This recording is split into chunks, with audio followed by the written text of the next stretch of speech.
fait, le CESE est dans son rôle. C'est-à-dire que le CESE, qui est le Conseil économique, social et environnemental, soit est saisi par le gouvernement ou le Parlement, soit s'auto-saisit sur des sujets d'importance pour les Marocains.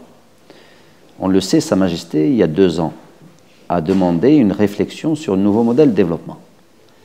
Et donc, quand je suis arrivé effectivement en février, après le vote des accords agricoles et de pêche au Parlement européen, j'ai décidé et j'ai convaincu les membres du bureau et de l'Assemblée générale pour qu'on s'auto-saisisse sur le nouveau modèle de développement. Et donc nous avons travaillé dans le cadre qui est le nôtre, qui est d'abord une approche participative. Nous avons fait plus de 58 auditions.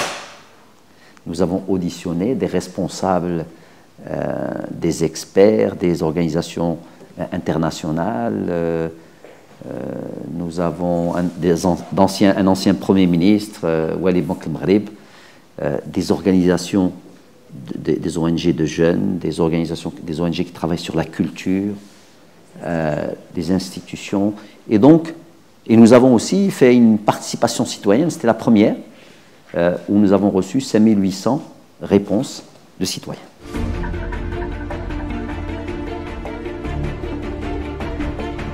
Le modèle actuel, comme on l'a dit, a montré certaines faiblesses. Et donc, quand on a voulu se projeter dans l'avenir, on s'est dit, avec les atouts du Maroc, les atouts intrinsèques, hein, notre stabilité politique est un atout, notre position géostratégique est un atout, par exemple, notre ouverture vers le monde est un atout. Nous sommes les petits-fils de Ben Battuta, hein, d'accord, il ne faut pas l'oublier. Donc, prenons ces atouts-là. Il y en a d'autres. Prenons les réalisations que nous avons faites. Vous avez parlé des infrastructures. On peut parler des stratégies sectorielles dont j'ai parlé de ça. Le doublement du PIB par habitant. La réduction de la pauvreté. Le taux de pauvreté aujourd'hui est descendu à 4,8%. D'accord ? Il reste élevé, mais on est descendu à 4,8%. La baisse du taux d'analphabétisation, etc. Donc, en partant de ces atouts et de ces réalisations-là, on s'est dit, il est possible d'avoir une ambition forte. Et on l'a traduite en disant, il faut construire un modèle de développement qui est dynamique, qui assure une croissance forte. Cette croissance doit être inclusive, elle doit être durable. C'est un modèle qui doit garantir l'égalité des chances, qui favorise l'épanouissement de l'individu, qui renforce ses capacités au sein d'une société qui doit être prospère, solidaire et centrée sur le citoyen. Et là, qu'est-ce qu'on a fait? On a changé de paradigme. Là, on est passé d'un Maroc, si vous voulez, où on reconnaît les individus par leur nom, à un Maroc où l'individu devient au centre du modèle, où chaque citoyen est le même. Moi, je vais plus loin en tant qu'Ahmed Chami, cependant, je dis le citoyen anonyme. C'est-à-dire que nous sommes tous égaux, nous avons des devoirs, mais nous avons aussi des droits, et nous avons le droit à une éducation forte, nous avons droit à une santé saine, nous avons droit d'avoir des services culturels, nous avons droit à un emploi, ou au moins, si ce n'est pas un emploi décent, la possibilité de créer de la richesse, d'entreprendre. Et tout cela fait que chaque individu, quand il contribue, sa petite contribution, ajoutée à la contribution des autres, fait la contribution totale du Maroc. Et c'est ça l'idée, cette ambition, et l'idée de le citoyen anonyme.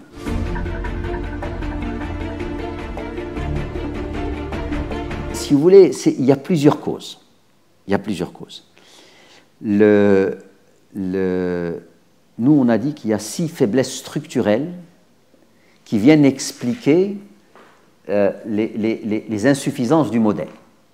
D'accord ? Parce qu'on a parlé de croissance, mais on peut parler d'autres choses où il y a des insuffisances de ce modèle.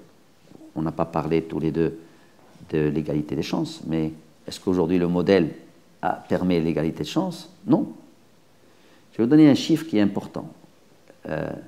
Quand vous prenez les cadres supérieurs au Maroc, seulement 3,2% sont issus d'une famille d'agriculteurs. 6,8% sont issus d'une famille d'ouvriers. Donc, l'ascenseur social ne fonctionne pas. Quand on parle d'une chose extrêmement importante, un modèle se doit d'être durable. Prenez l'eau comme ressource. Aujourd'hui, les experts au niveau international vous disent qu'il faut 1700 mètres cubes par habitant et par an pour ne pas être en stress hydrique. En dessous, vous devenez en stress hydrique. En dessous de 1000 mètres cubes par habitant et par an, vous rentrez dans la pénurie d'eau. Le Maroc, on est à 650 mètres cubes par habitant et par an. Si je prends la solidarité peut s'exprimer, entre autres, à travers ce qu'on appelle la protection sociale, la couverture maladie. Aujourd'hui, 18 millions de Marocains bénéficient d'une couverture sur 35 ou 34. Sur ces 18, il y a 11 millions, c'est du RAMED. Et on a vu aujourd'hui la qualité, malheureusement, si vous voulez, des services de santé au Maroc. Prenez la retraite. Seulement un tiers de la population active a une retraite. 2 tiers ne l'ont pas. Plus que cela, si vous prenez la population qui a au-dessus de 60 ans, il y a 3,5 millions d'individus, 700 000 ont une retraite, les autres ne l'ont pas. Ça veut dire quoi? C'est la famille qui les protège. Mais demain, si la solidarité familiale ne marche pas, qu'est-ce qu'on fait? Prenez l'éducation. Et ça, c'est vraiment...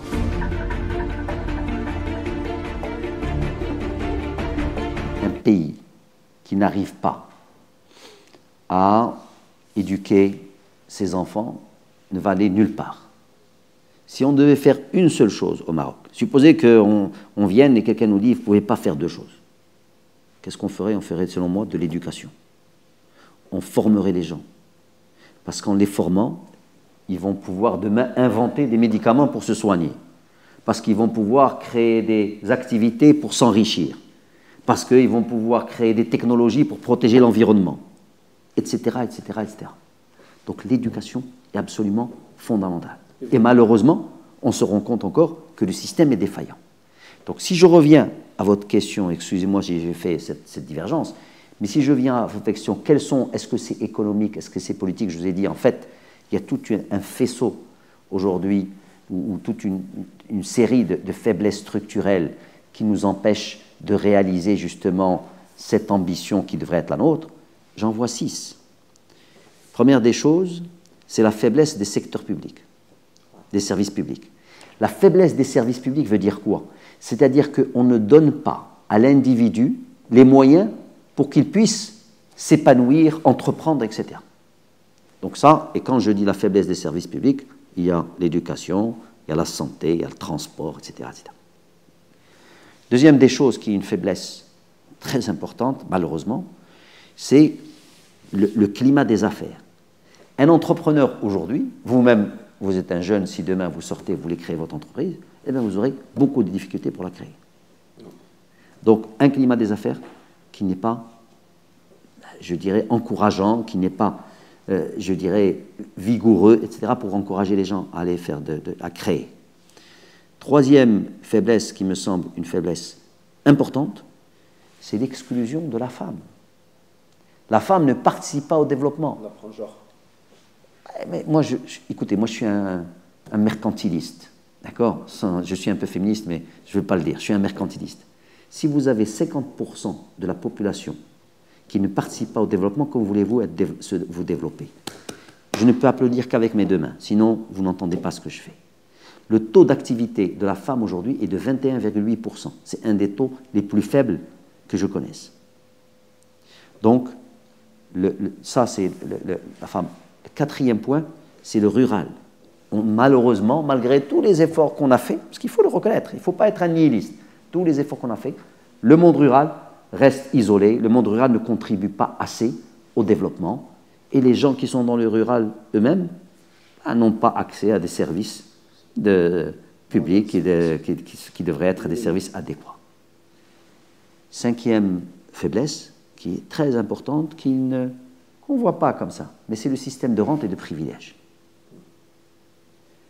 Malheureusement, le développement économique s'est fait, mais certains secteurs ont été protégés, d'autres personnes, des individus ont eu des agréments, ont eu des exclusivités sur des secteurs, etc.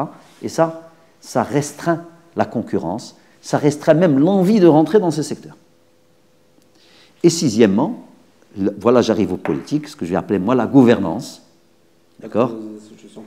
Bien sûr, la gouvernance institutionnelle, qui fait quoi, qui est responsable de quoi, et celui qui fait, est-ce qu'ensuite il est redevable ?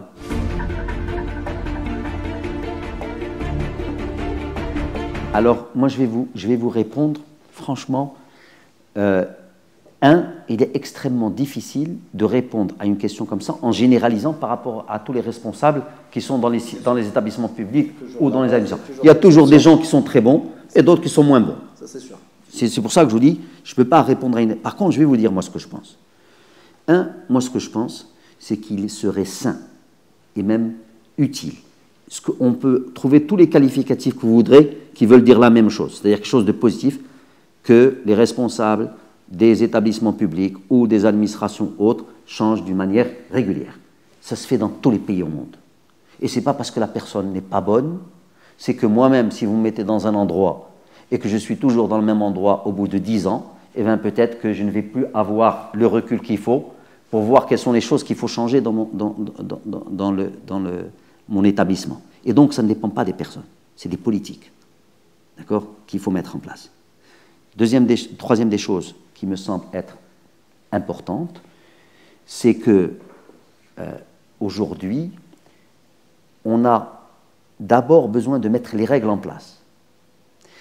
Je vais vous expliquer. Vous me dites aujourd'hui, au bout de 10 ans ou plus, il y a des gens qui n'ont pas fait leur travail. Si dès le départ, dans ce nouveau modèle que nous on dit qu'il faut y avoir une reddition des comptes, une redevabilité, avec des programmes qui sont connus, transparence, des gens qui font ou qui ne font pas.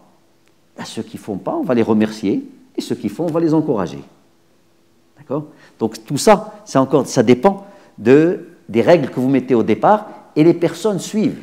Et je pense franchement que nous avons de très bons responsables ici au Maroc, d'accord, qui, si on leur donne les outils, si on met la gouvernance qu'il faut, etc., vont jouer le rôle qu'il faut pour accompagner le nouveau modèle.